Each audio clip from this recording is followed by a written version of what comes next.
안녕하십니까. 이제 랩뷰 시작하시거나 랩뷰를 사용하고 있는데 좀 더 체계적으로 배우자 하신 분들께 조금이나마 도움을 드리기 위해서 정기적으로 랩뷰 관련된 동영상 강좌를 업로드하고 있는 랩뷰 마스터 유튜브 채널입니다. 이번 시간에는 랩뷰 프로그램을 이용해서 웨이브폼 그래프에 스크롤 막대를 추가하는 방법에 대해서 살펴보도록 하겠습니다. 우선 강의를 시작하기 전에 구독과 좋아요 그리고 알람 설정 해주시면 영상을 제작하는 데 큰 힘이 되겠습니다. 그리고 관련된 시스코드는 네이버 카페를 통해서 업로드하고 있으니 소스코드가 필요하신 분들은 네이버 카페를 참고하시면 좋을 것 같습니다. 프로그램을 이제 운영하시다 보면은 이제 그래프 인디케이터에 데이터를 표시하고 싶으실 경우가 있으실 텐데, 만약에 표시하고자 하는 데이터 양이 많으실 경우에는 결국에는 하나의 화면에서 특정 구간의 데이터만 줌을 해서 보고 싶다, 이런 경우에는 별도로 그 관련된 부분을 화면을 키워서 보셔야 될 경우가 있으실 겁니다. 그래서 이런 경우에 오늘 소개해드리는 X 스크롤 막대를 추가하는 방법을 사용하신다고 하면은 좀 더 효율적으로, 만약에 그래프에 데이터가 많다 그런 경우에 특정 구간의 데이터를 좀 더 뎁스 있게 확인하실 수가 있을 것 같습니다. 오늘 시스파일 내용 같은 경우는 이제 프론트 패널의 사용자 인터페이스는 간단한데요. 하나의 웨이브폼 그래프 인디케이터가 있겠고, 그리고 VI를 정지하기 위한 정지 버튼이 있겠습니다. 웨이브폼 그래프에 X 스크롤 막대를 추가하는 방법은 아주 간단한데요. 그래프 인디케이터에서 마우스를 오른쪽 클릭하신 다음에 보이는 아이템에서 X 스크롤 막대를 체크하시게 되면은 다음과 같이 오른쪽 하단에 스크롤 막대가 추가가 됩니다. 이 상태에서 X축의 스케일을 내가 키워서 보고자 하는 스케일 양으로 설정을 해줍니다. 그래서 지금 여기 보시는 거는 X축에 표시하는 데이터의 토탈 원소의 개수가 10개로 지금 표현한 상태가 되겠습니다. 블록 다이그램 코드를 보시게 되면은 이제 포르프를 이용해서 원소 개수가 100개인 1차원 배열을 만들었는데요. 난수 생성 함수를 이용해서 0에서 1 사이의 랜덤 데이터를 만들어서 이 웨이브폼 그래프 인디케이터에 표시를 했고요. 그리고 X 스크롤 막대를 추가함으로 인해서 실제 동작 중일 때 이 X 스크롤 막대를 조작함으로 인해서 내가 원하는 범위의 데이터를 크게 확인하실 수가 있게 되겠습니다. 자, 이론은 이 정도로 마치겠고요. 간단하게 실습을 진행해 보도록 하겠습니다. 바탕화면에서 새로 만들기에 폴더에 웨이브폼 그래프에 스크롤 막대 추가하기라고 있고요. 경로를 복사하신 다음에 새 VI에서 컨트롤 S를 누르시겠고요. 경로를 붙여 넣으시겠고, 테스트할 VI 이름도 동일하게 하겠습니다. 바로 블록 다이그램 코드를 구현을 해보도록 하겠습니다. 이번에 시스파일 내용은 아주 간단한데요.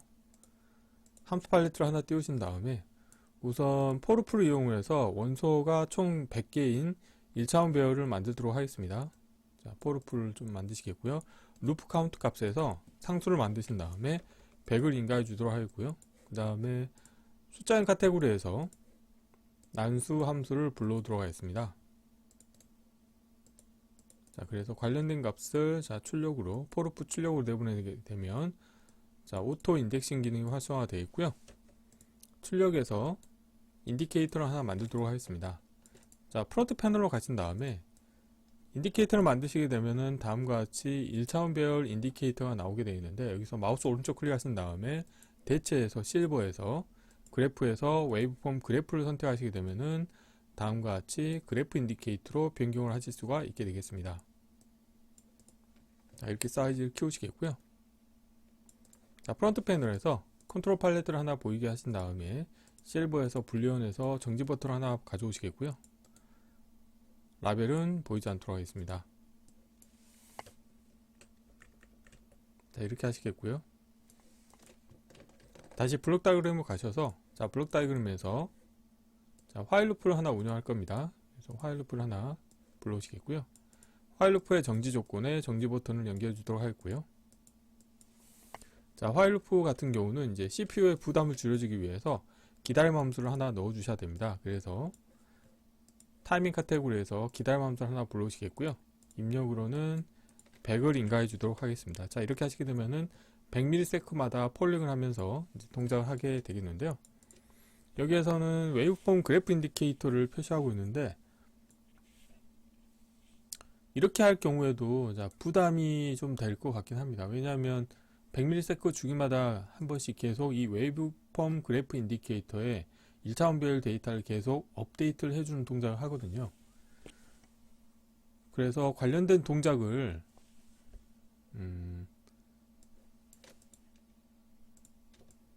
퍼포먼스를 좋게 하기 위해서는 아무래도 이 부분이 바깥쪽으로 빠져나오는 게 좋을 것 같습니다.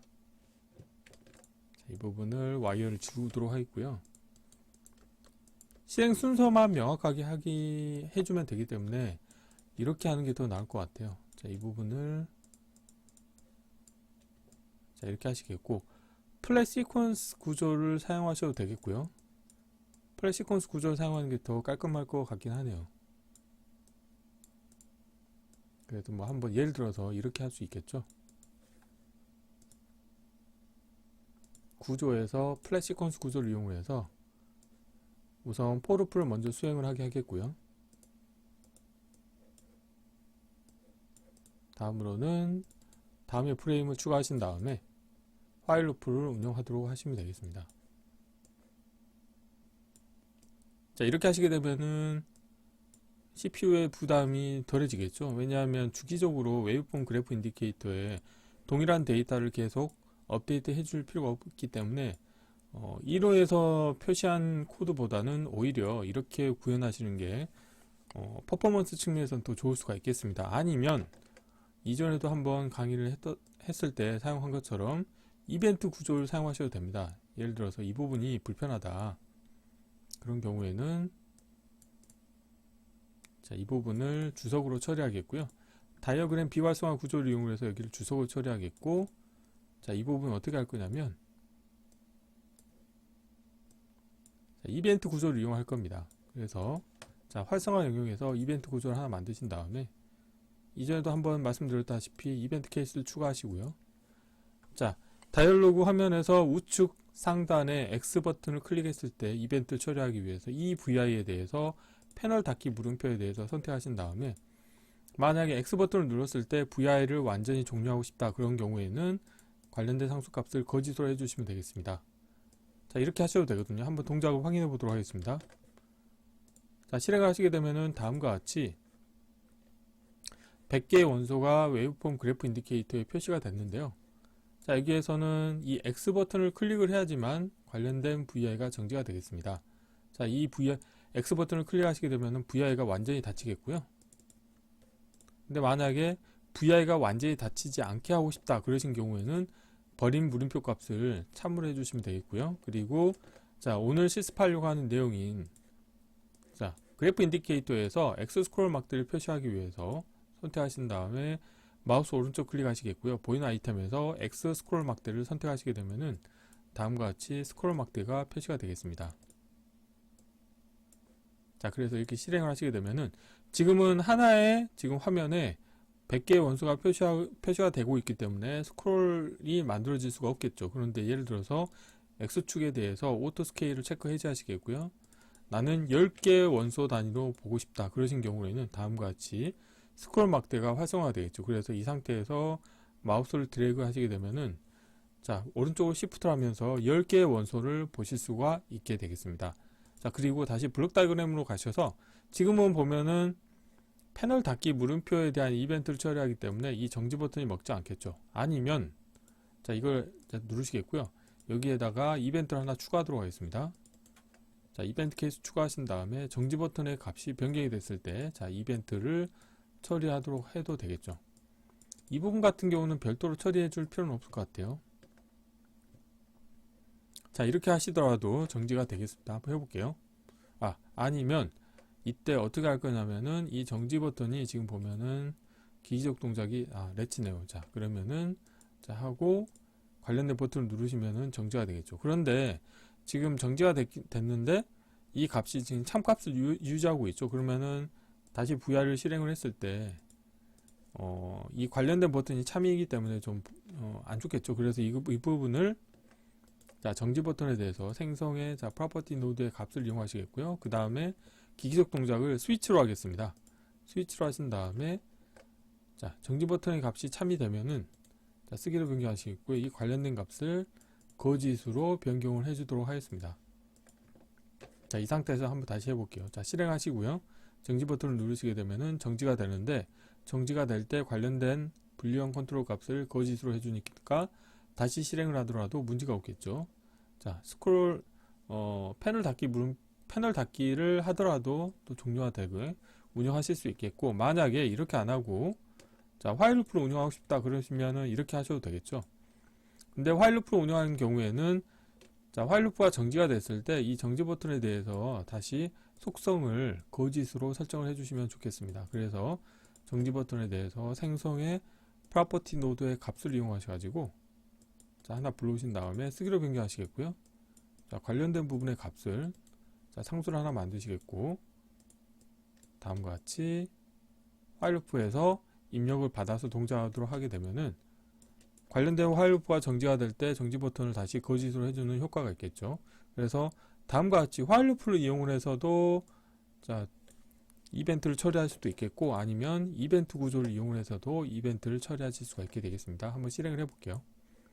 자, 이렇게 동작하겠고, 정지 버튼을 눌렀을 때 정지가 되는 것을 확인하실 수가 있게 되겠습니다. 그래서 이번 시간에는 간단하게 랩뷰에서 웨이브폼 그래프 인디케이터에서 엑소 스크롤 막대를 추가하는 방법에 대해서 살펴보았습니다.